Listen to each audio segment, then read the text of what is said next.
conditions of human life are such that suffering is an integral part of existence. Now, it's an important thing to understand. It's also a viewpoint shared by the bulk of the great religious systems of the world. Life is suffering. Why? Well, one reason is because of society's arbitrary judgment, right? Every single one of us has traits and features and quirks and idiosyncrasies that are far from ideal and that are judged by the standards of society as insufficient. And so you suffer because of your imperfect insufficiency in the eyes of others. And you can certainly make the claim that fairly frequently that's arbitrary.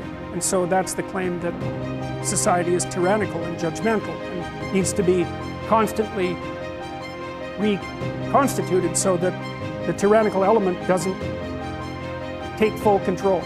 And fair enough, you have to stay awake so that that doesn't happen. But the thing is, it doesn't matter what society it is, although they vary in the degree of their tyranny. The mere fact that you're grouped together with other people and have to come up with a common value structure in order to live together means that many of the things that characterize you are going to be suboptimal. And so the price you pay for social being is that much of you is deemed insufficient. Now, hopefully there are various ways that you can be within a society that's sufficiently diverse so that you can find a place where what's good about you in the eyes of others and perhaps in your own eyes can flourish of its own accord, because you don't have to be good at everything. If you can be good at one thing well enough, that might allow you your niche. And hopefully a healthy society allows for that. Certainly societies can become so tyrannical that they don't. So you can lay one source of human suffering at the feet of tyrannical social structures, but the other element of it clearly is the mere fact of the arbitrariness of the natural world. You have a lifespan that's going to be counted in the number of decades that you can count on two hands. And that has nothing to do, technically, with the tyranny of the social structure. Now, you could say, if we got our act together more completely, perhaps you could live longer, and fair enough. But the fact of the limits of your lifespan and the suffering that's necessarily a consequence of that, the death of your parents and the death of most people that you will know before you, means that that part of suffering is an integral part of existence itself. And so that can't be laid at the feet of an insufficient social structure, except insofar as it's tyrannical and blind. It's a condition of existence. And then by the same token, you have your own responsibility for some of your unnecessary suffering, because there's things you could be doing to make your life better and to make life better for other people that you know perfectly well that you're not doing. And so if you stopped doing all the unnecessary things that make your life bad, then it would improve to some degree that is not really computable, because you don't know how far you could push that. So there's three reasons why you suffer, and one is, well, look at you and the way you're built. It's inevitable. There's not very much of you and there's a lot of everything else.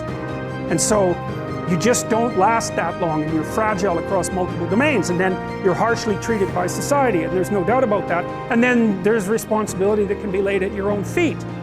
Well, the proper pathway through that is to adopt the mode of authentic being. And that is something like refusing to participate in the lie, in deception in the lie, to orient your speech as much as you can towards the truth, and to take responsibility for your own life and perhaps also for the lives of other people. And there's something about that that's meaningful and responsible and noble, but also serves to mitigate the very suffering that produces, say, the nihilism or the flee into the arms of or the escape into the arms of totalitarians to begin with. You need something to shelter you against your own vulnerability. And you can adopt a comprehensive description of reality that's formulated for you by someone else that neatly divides the world into those who are innocent and perhaps innocent victims, and those who are guilty and perhaps the perpetrators of the suffering. But none of that has anything to do with you. And in addition, it's simply not a reasonable way of assessing the world. The suffering is built in. One of the things that Jung believed, and he kind of got this idea from Nietzsche, was that when you grow up, and maybe as a consequence of your temperament, you tend to think that some of your attributes are good and some of them are negative, you know. So you make moral judgments about them, and fair enough. So, you know, you might think, for the psychoanalysts, the two elements of human being that were commonly regarded as negative from a moral perspective were sexuality and aggression.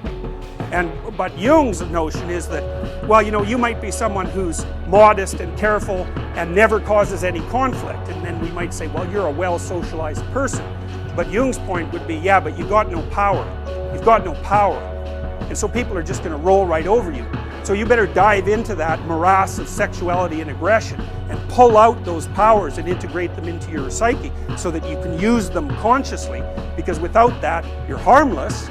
But, you know, I don't think that's a very good ambition, you know. What do you want to be when you're 30? Well, I want to be harmless. It's like, you know, really, that's what you want to be? It's like, you might as well not even be if that's your goal.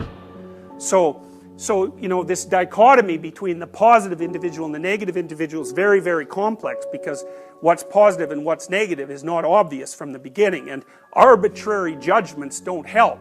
It's very difficult for a given individual to look at themselves and say, well, what is it about me that's actually worth developing? And the problem with being agreeable is that people take advantage of you, and then you get resentful. So I'm sure there's a whole pile of you in here that are agreeable and resentful. You know, I'm sure you know who you are.